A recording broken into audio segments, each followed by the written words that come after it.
Hi everyone, it's Mandy Alexander from Empty Nest Designs here, and in this video I thought I would show you how to make a gift that is a piece of jewellery, but also the box to put it in. So some of the things I'm going to be using today are the Full Bloom stamp set and the Fantasy Flowers 1 stamp set. Also going to be using the A to Z of Creative Crafting backing papers. Along with that, I shall be using some polychromos in shades of blue with a nice orange for the centre. Some shrink plastic, some craft card, and this is one of the papers I was talking about from the A to Z. I've got that out ready. I'm also going to be using Versamark and StazOn in ultramarine.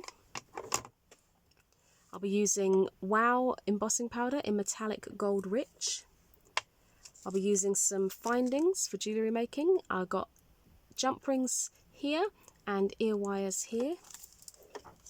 I'll also be using jewellery making tools, most probably these two, which are my two flat nose, one snipe nose and one chain nose. Sorry, one flat nose and one chain nose. Anything else I'm using I will mention as I go along. The first thing that I'm going to start with is I have a scoreboard here, and this is how we're going to create the box. So using the craft cards,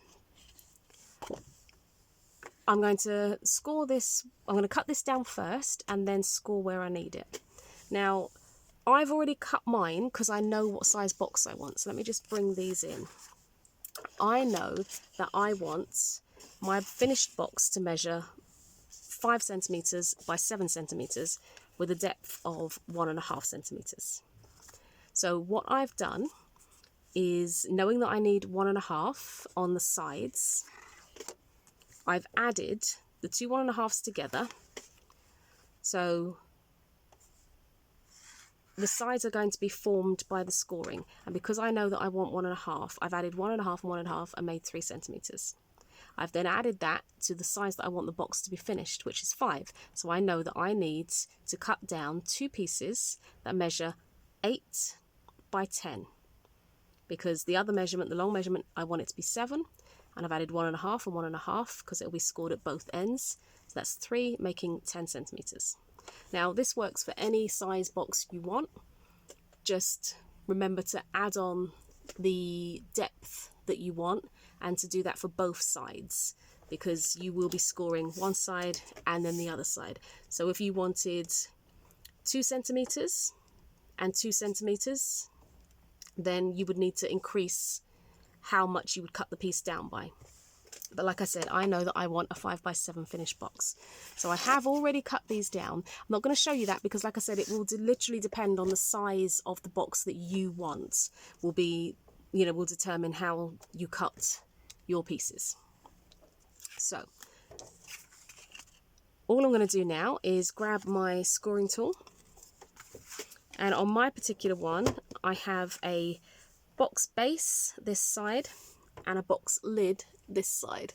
I'm hoping you can see that all right. I'm not sure. I've adjusted my camera angle, so I'm just going to stand up and make sure you can see what I'm pointing to. Yeah, you can. Okay, so on this side I have box base, and on this side I have box lid. Now it's really important that you remember to score both your base and, remember to cut both your base and lid at the same time. Sorry, not at the same time, to the same size, because you will need them to be exactly the same, because on my particular scoreboard, the difference is made up whether you score it on the lid or the base. What I mean by that is, I don't need to calculate how many extra millimeters to cut my lid to compensate for it fitting over the base. So if you do it on both the same sides, you will end up with 2 sizes that are not going to merge together because they're the exact same size. So on my scoreboard, I don't have to worry about that. Yours may be different, but you will know how to use your scoreboard. Okay, so for me, like I said, I want a 1.5 centimeter depth on mine. So I've got my 1 centimetre here, 2 here, meaning this one in the middle is the half. So I'm just going to score that, and then I'm going to turn, and I'm going to continue doing that on all 4 sides.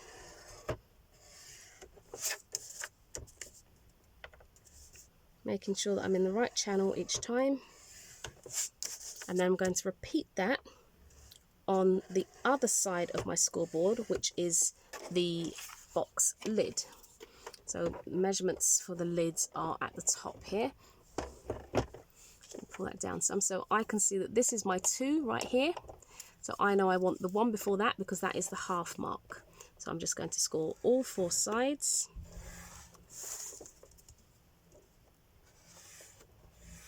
Like so, remembering to turn the work as opposed to working across the measurements. You turn it each time and score it at the measurement you actually need. And it's as simple as that. So the next thing I'm going to do is just snip out a little triangle going right up to where the corner of the scorings meet. So you'll see what I mean. So just following the channel that I've just scored along and go up to the points there and just snip a little triangle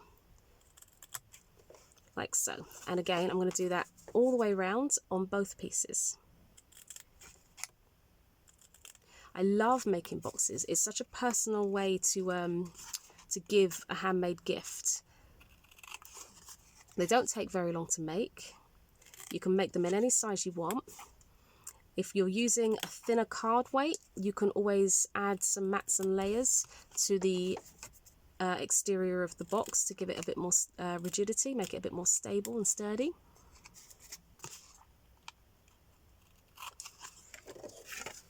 Okay, so I'm just going to repeat the process on this part. If you haven't tried making a box before, you should definitely give it a go. Like I said, it's a great way to give a handmade gift. Or even if you aren't giving a handmade gift, but you want to have a handmade look to it, so you might buy some nice soaps and just put them in individual boxes if you're doing maybe teacher gifts or something like that. Because you can really decorate the box to however you want. You know, you can go to town and put loads of flowers on the top, and you know, sometimes the box can be just as nice a gift to receive as whatever's inside it. Excuse me. So I'm just going to move these bits, and I won't need the scoring board for a little while now, so I'm just going to move that to the side. Okay, make sure that doesn't fall, because I won't see it fall and it will really make me jump. So the next step is where we've scored all the lines, we're just going to fold them. So turn it over to what would be the inside, and just reinforce all those score lines. Do that on all 4 sides on both pieces. Not forgetting the corner tabs as well.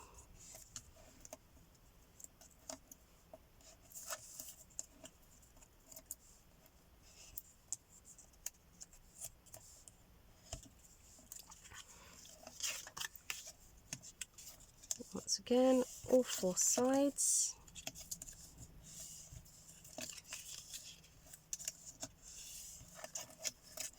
If you had your own little business, you could always stamp your logo onto the box lid.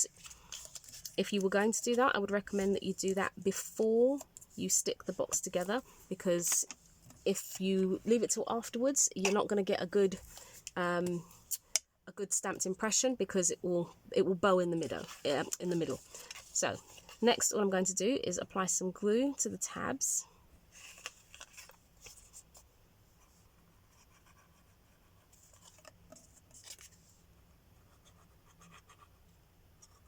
This is a quick grab glue as well, so it won't take too long, but I do like to hold them in place with some paper clips, so that I don't have to hold them in place, and I can move on to the next bit.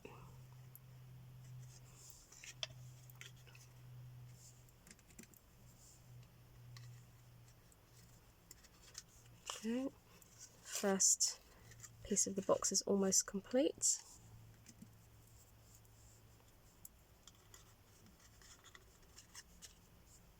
And then line this one up where I want it, hold it on and pop the clip in. Okay, so that's that one done. And it doesn't take long to dry either, which is really good. So let me just put some glue on these tabs here. I would always recommend using a wet glue as opposed to a tape pen or an adhesive roll, purely because a wet glue just has a better bond.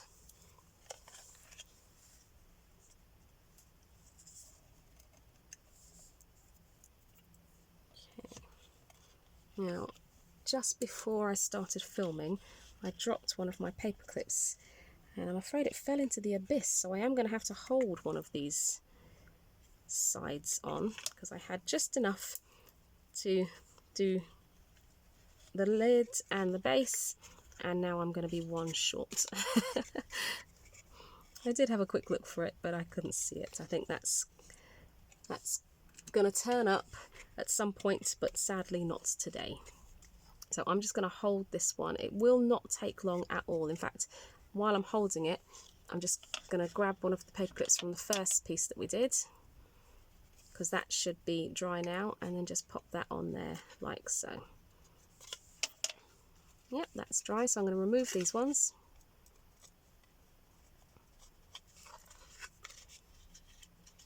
So because I have the exact measurements, I know that I can decorate the box quite simply.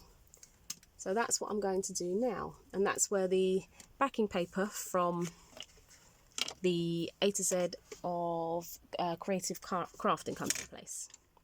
I'm just going to move everything to the side there. I'm going to be using one of the flowers from the Fantasy Flower set. That's this one here, so I'm going to be using one of those. I'm going to grab my stamping mat. Ooh. And some papers to lean on, because we're going to be using embossing powder. So this is where the Versamark comes in. So all I'm going to do is, I only really need a little bit of this because the size of the box is not big. So I'm just going to create just a little section on here that's got some detail. It doesn't have to be big because, as I said, the box lid isn't very big at all, but I'm going to go larger than I need to so that I get a nice kind of off the edge look once I've cut this down. And because Versamark is shiny and this cardstock is has a mat to it, I can see where I have and haven't been. That should be more than enough. So I'm just going to pop the lids back on, move these out the way, grab the embossing powder and put on far more than I need because the sticky ink will only hold what it needs.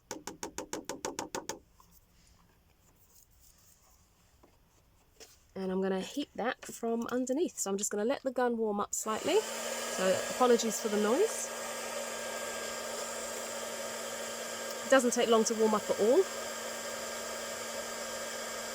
In fact, that's probably enough. So with the heat embossing, as soon as you see the embossing powder turn from the powder to the really nice, lovely finish, move on. Don't hover because you'll just overcook the embossing powder.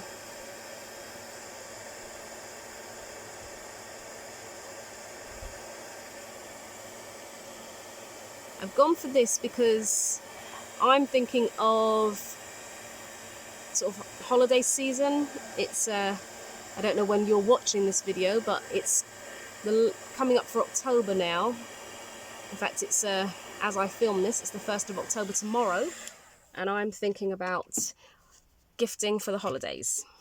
And I've chosen that particular stamp set to create the background I want because it just reminds me of snowflakes. That's why I've gone for that one.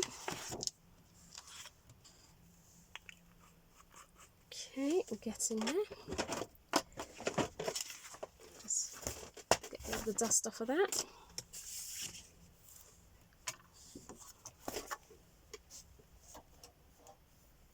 Okay, so because I know that the box lid measures 5 by 7, I'm just going to bring in my guillotine and I'm going to chop this down to 4.5 by 6.5. So let me just pop that onto the 6.5, and this, I'm going by the centimetre measurements, of course.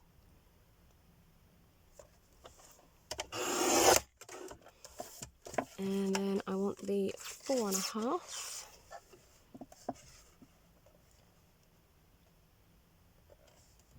There we go. Hopefully that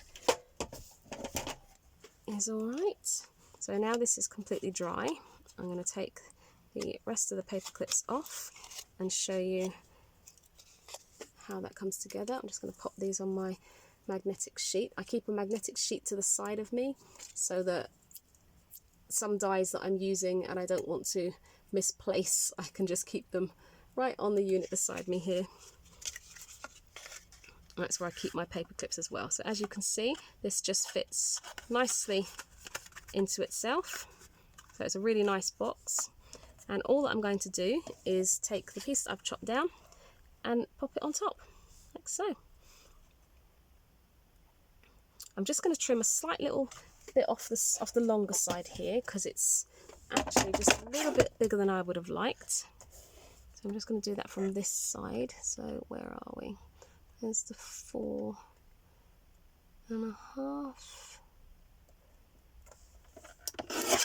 I'll have a look, see if that fits a bit nicer.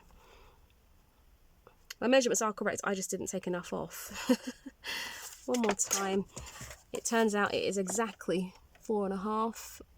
So if I actually cut it to the 4.5 instead of giving it just a little bit, making it a little bit too big, there we go.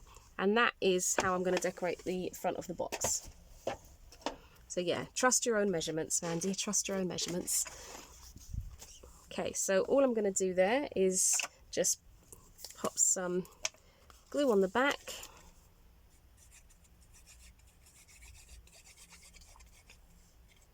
Making sure to go all around the frame of it.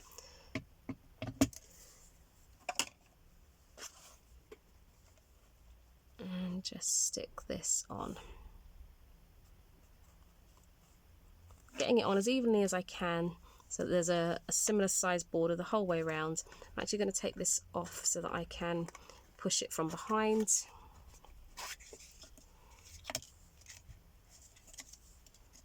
Just get that so that the adhesive catches everywhere.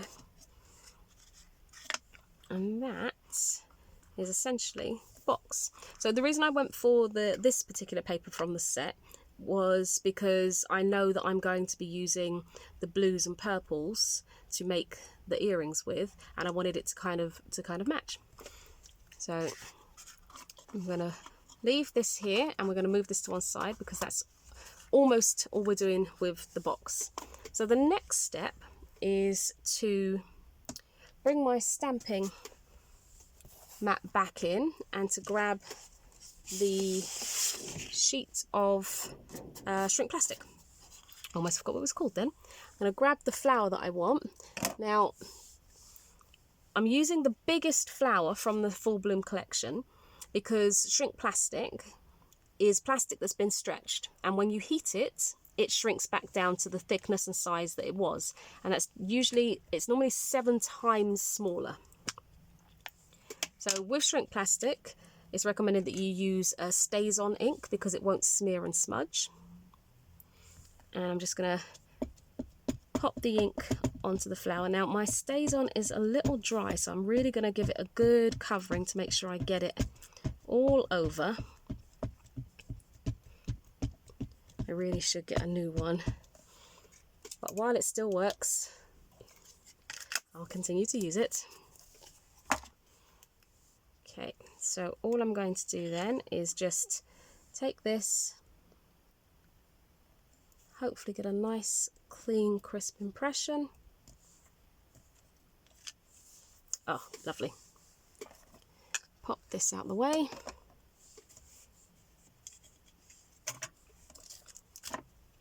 Give it a few seconds to dry, although it is pretty much instantaneous, and bring in my polychroma pencils. So I'm going to start with the darkest one, and we're going to start that not from the middle where the stamens are, because that's going to be orange, but from the where they end and where the petal begins. So I'm just going to colour really lightly. Another thing to remember about shrink plastic is that not only will it shrink down to 7 times its size, the colour you put on will intensify and get darker. So I'm just colouring in nice and lightly with my darkest shade.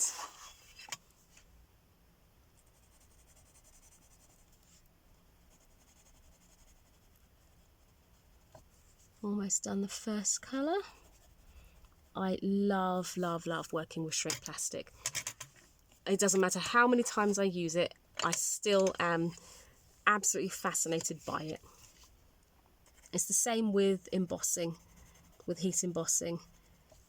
I've been heat embossing. It was one of the, almost one of the very first things I tried when I first began crafting, and it still wows me now.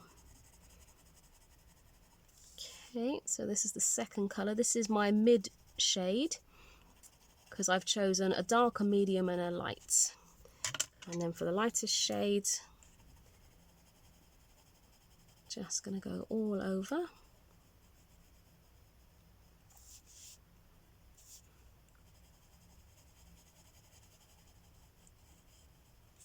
If you haven't tried shrink plastic before, I highly recommend it. It really is a lot of fun to use, and you can create some incredible things with it. You can create charms, you can create embellishments for cards or scrapbooks, key rings, all different types of things. Okay, so now what I'm going to do is colour the middle in the orange. Okay, and then I'm just going to put a few dots coming up on each petal.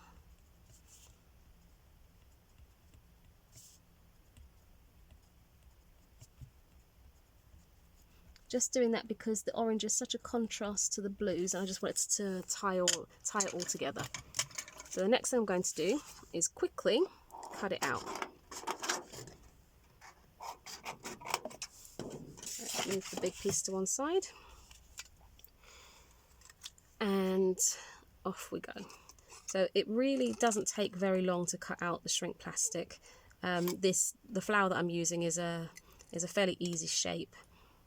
You know, you could do it so that you weren't cutting in between all the petals, but I really like to do so, especially when using the white shrink plastic that I'm using now, because otherwise you're going to see all the white in between the petals. If you didn't mind the white in between the petals, then you know, you cut it out however you want. Another option would be to leave the white in between each petal and then cut it so that there was a frame round, like so, so that it just really stood out. Now, of course, this is going to be a pair of earrings, so I have jumped ahead slightly and already done the second one. It's already stamped, coloured and cut out, so you won't have to see me do this twice. Originally I was going to make a pendant, but then I decided I think I want to make a pair of earrings instead. You could create the earrings and the pendant. You could even go the whole hog and have a bracelet to match. You could turn this into a charm or turn it into a brooch if you've got the brooch back pieces of findings. Almost done. You just get around the edges, and then I'll come back to do the in between the petals. It's a bit faster that way.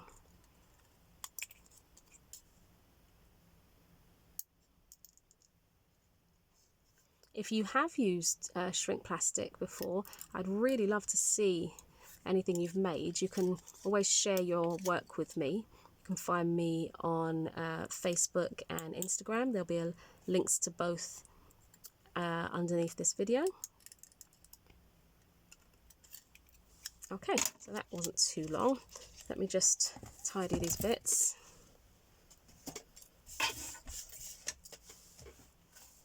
Okay, so because I'm making earrings, here's the second one. What I'm going to do is, before I punch the hole, I'm going to line these up, and I'm going to punch the hole at the same time so that I get the hole positioned perfectly on both of the earrings. So I'm just going to decide which one I want to be the one that I'm going to use, and I think I'm going to use this one here. This is my crocodile. It has two holes, two different size holes. I'm hoping you can see that okay. I'll pull it up a little bit for you so you can see this one where this is coming out. This is the one I'm going to be using. So like I said, hold them together, line them up so that they sit comfortably, and just pop the hole where you want it, remembering not too close to the edge because it is going to shrink down and you don't want it to be too close to the edge, so that's fine.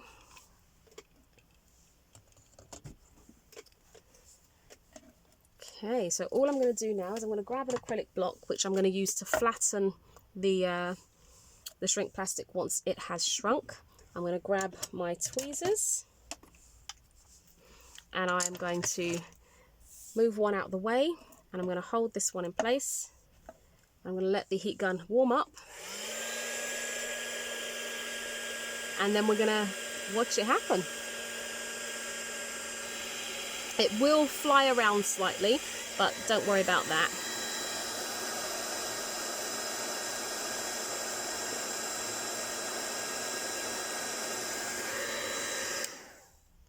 Shake that off and make sure it's not sticking to itself, which is slightly here. Just pull that over and squash that down. There we go. Oh, that one stuck to itself a bit too much. I wonder if I can fix that a little bit. Where it's stretched again, maybe I can shrink it.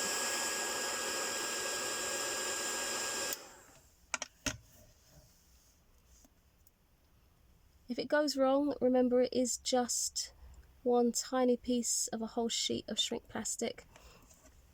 You can always do it again if you want. I'm okay with that. Okay, so we'll do the second one now. This is a slightly longer video because I wanted to see the whole process of making the gift and the box to put it in.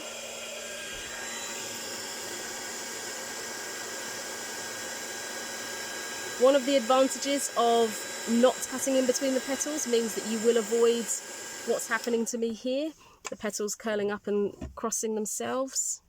But if you're quick, you can just separate them out.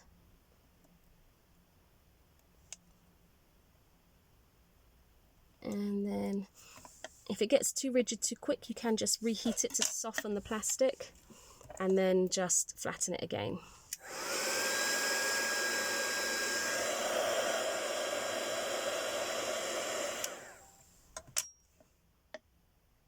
There we go, and that's both the flowers for the earrings.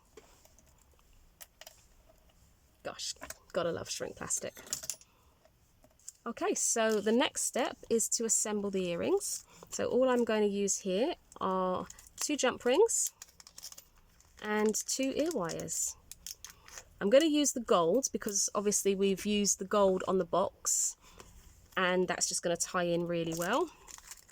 And the main reason I'm using the gold is because I think it looks really lovely with the sort of the denim blue that we've turned the flowers into. So I'm just going to grab some tools. Now, I did attempt to film a video using jewellery making findings before, and unfortunately everything was a bit out of focus, so I wasn't able to use it. So hopefully this is going to be in focus. Now, the trick to opening jump rings is don't pull them apart because they'll lose their shape and they'll lose their integrity and strength. You kind of want to grab them and open them like a door. So just like a door. So I'm hoping that you can see that okay. Let me stand up and see if I can get that into focus for you. Yeah, you can see that okay. So it's been opened like a door.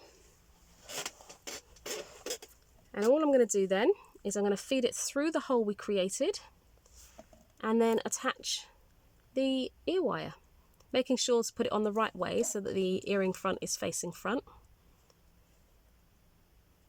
And then close the jump ring how you would close the door. And that's that one done. So I'm just going to repeat that process for the second earring. Oh, these jump rings are really good, so much so that it's hard to see the opening at times. So feed that on there and pop the ear wire on again. Close it like you're closing the door. And that is earring number 2 completed. Okay, so the next step is, it's just a little extra, because what you could do is you could take your box and you could put your whatever you've made in a nice little bag and put that inside. But what I'm actually going to do is create a stand. So I'm just going to bring in some of the brown craft cards and I'm just going to chop a bit off down to size.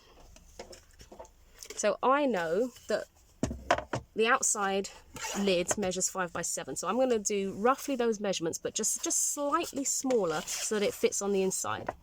Okay, so if I say we'll start at 6.5, that should be more than, hopefully, more than enough. That looks actually really quite big. 6.5. Oh no, I'm doing it the wrong way. Oh, don't mind me. And we'll do 4.5. No, we don't want to cut that. Hang on, we don't want to cut that. Sorry, you have to forgive me for a moment because I want this to pop up. So I actually, you know what I'm going to do? I'm going to measure just roughly by snipping where I need, because I want to snip about here. It will all make sense in a minute and I will work out what measurements as I go along. Okay, so yeah, so this is the 4.5. This is the 4.5.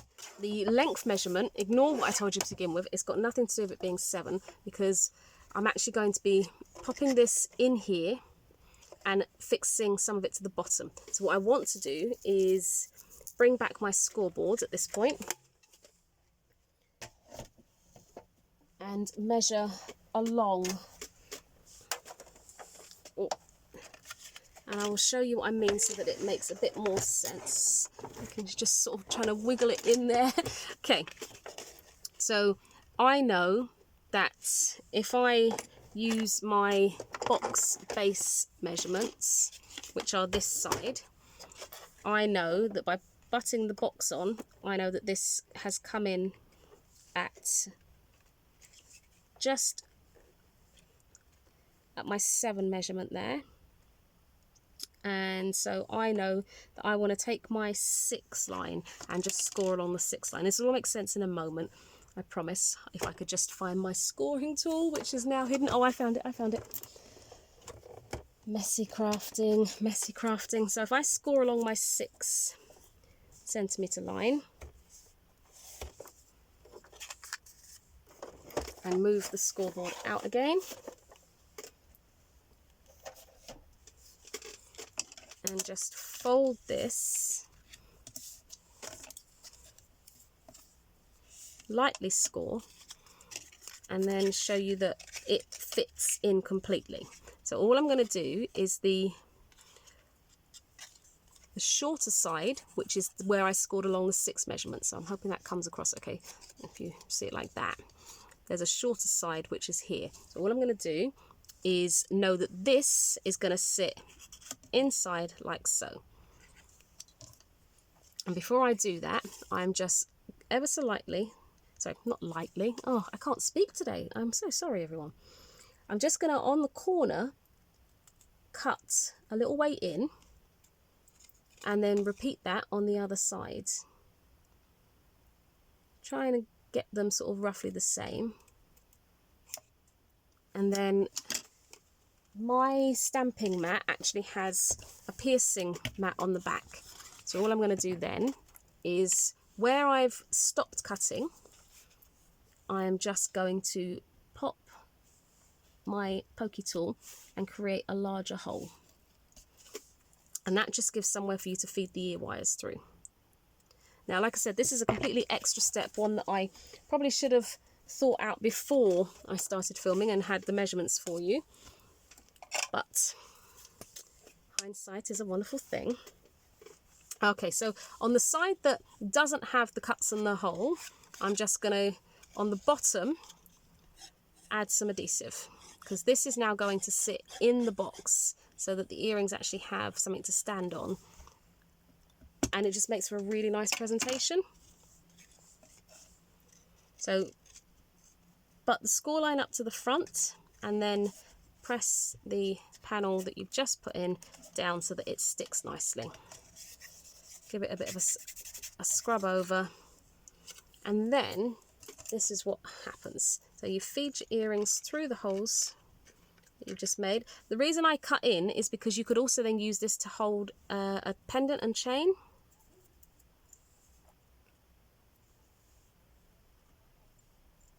Oh, I'm just looking at this. I actually need to put another jump ring in because it's gone in sideways. And you don't want it to go in sideways. So let me just fix that ever so slightly. I'm sorry, I don't mean ever so slightly. I really can't speak today. Ever so quickly by adding in a second jump ring on each of them. It really won't take very long.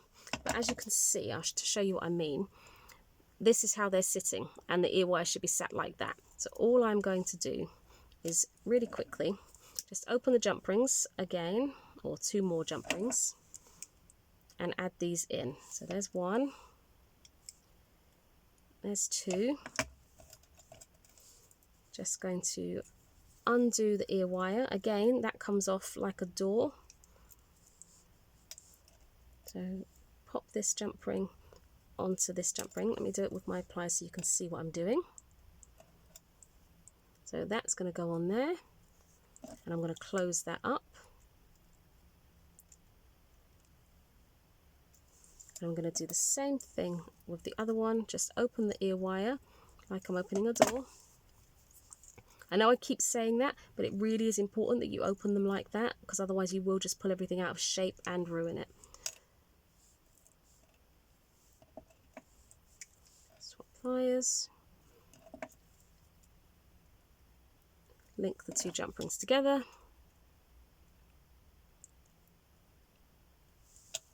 And then reattach the ear wires. And these will now sit how they were supposed to from the beginning, which is nice and flush. So they sit now so that the ear wire goes in your ear and the earring will hang like so.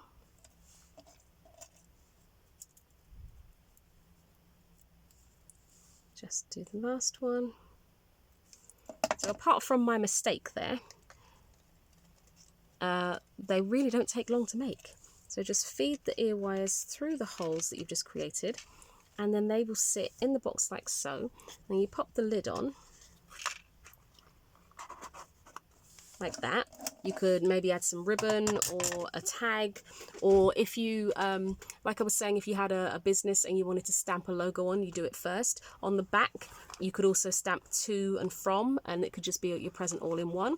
But that is essentially the gift and gift box finished. So someone will receive it and they will open it, and the earrings just pop up nicely for them. So my apologies for my lack of being able to speak clearly to you today. Besides that, I really hope you've enjoyed this video. If you have, please give it a thumbs up and don't forget to subscribe. You can find me on social media. I'm on Instagram and Facebook and Twitter. And, come along and follow me on there as well. So thank you so much for watching. It's been a pleasure having your company today, and I will see you next time. Bye for now.